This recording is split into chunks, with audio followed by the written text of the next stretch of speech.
le sport s'institutionnalise, devient une institution à part entière, au fond, au XIXe siècle, et c'est inséparable de tout ce processus de quantification qui accompagne cette modernité affirmée au XIXe siècle, des sciences en particulier. Il n'y a de science que du mesurable, c'est bien connu. Et est-ce que le sport, finalement, n'est pas pris dans ce processus de quantification jusqu'à aboutir à une sorte de réduction numérique, à une réduction binaire, le corps binarisé, entre guillemets?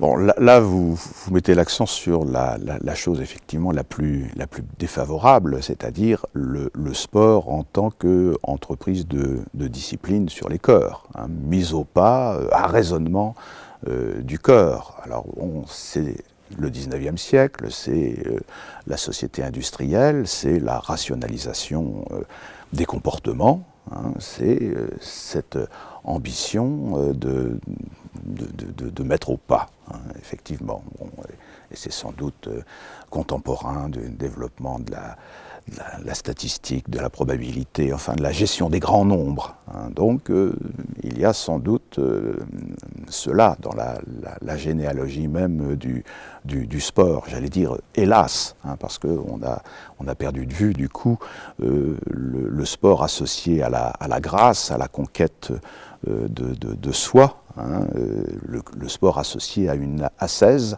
Bon, cet aspect-là a disparu et s'est substitué le corps discipliné, le corps mis au cordeau. Le corps numérisé même. Là, nous avons l'exemple du corps numérisé. Alors la numérisation que vous évoquez, elle est intéressante parce qu'elle correspond à une dématérialisation du corps. Et au fond, l'objectif même de la maîtrise sur le corps doit aboutir à la dissolution même du corps, hein, puisque le corps c'est ce qui résiste, hein, par définition. Hein. Les exercices que nous mettons en place, c'est pour briser cette résistance du corps. Eh bien, la matérialisation, c'est-à-dire la dématérialisation, la transformation de ce qui résiste en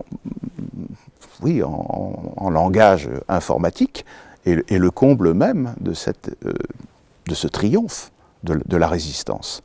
Et c'est pour ça que souvent, chez les technoprophètes, chez les geeks, hein, on n'hésite pas à associer le web à une conquête spirituelle. Hein, c'est pour ça que souvent les adeptes du bouddhisme se sentent tout à fait bien dans le cyberespace, hein, parce qu'ils y voient quelque chose comme ce triomphe sur l'individu qui est fermé dans des limites. Hein, et faire sauter ces limites, c'est une façon de conquérir l'esprit, hein, et d'atteindre son nirvana. Ce que Darwin n'imaginait pas, c'est cette forme de l'évolution. Hein. Nous partons du singe au code-barre. C'est extraordinaire. Donc ici, vous avez une belle illustration de ce que vous êtes en train de dire, cette dissolution, au fond, de l'homme dans le numérique, dans le binaire. Voilà, absolument. Et on voit, on va du plus pesant au plus léger, au plus aérien. Enfin, bon, peut-être qu'on aurait pu rêver de rester dans une phase intermédiaire où le sport confine à la grâce. Hein, et qu'est-ce que c'est que la grâce, sinon cette possibilité d'évoluer sans résistance. Hein. Bon, ben non, la grâce, malheureusement, on l'a assujettie au nombre, à la comptabilité, et c'est devenu le code-barre. Mais la dissolution est aussi un enfermement, c'est peut-être aussi cette réduction, peut-être un enfermement. Et regardez là, regarde cette sorte d'homme prisonnier du code-barre qui essaie de s'en sortir, qui hurle d'ailleurs. Qu'est-ce que ça, comment s'en sortir, enfin, comment sortir de cet emprisonnement de la numérisation? Ben ça, c'est extraordinaire qu'il puisse y avoir cette réaction. Hein.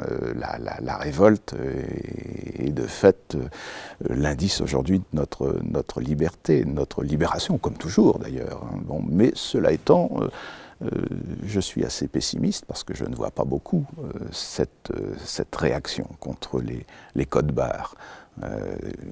Lorsque on se promène dans les couloirs du métro et que l'on voit ces affiches qui vantent la Wii, la Kinect, hein, on est assez sidéré, hein, parce que la Wii, c'est c'est la dépossession même de l'initiative au profit de dispositifs numériques qui nous relaient et qui nous remplacent. Donc cette révolte contre la numérisation, je la vois malheureusement très très discrète dans les jeunes générations.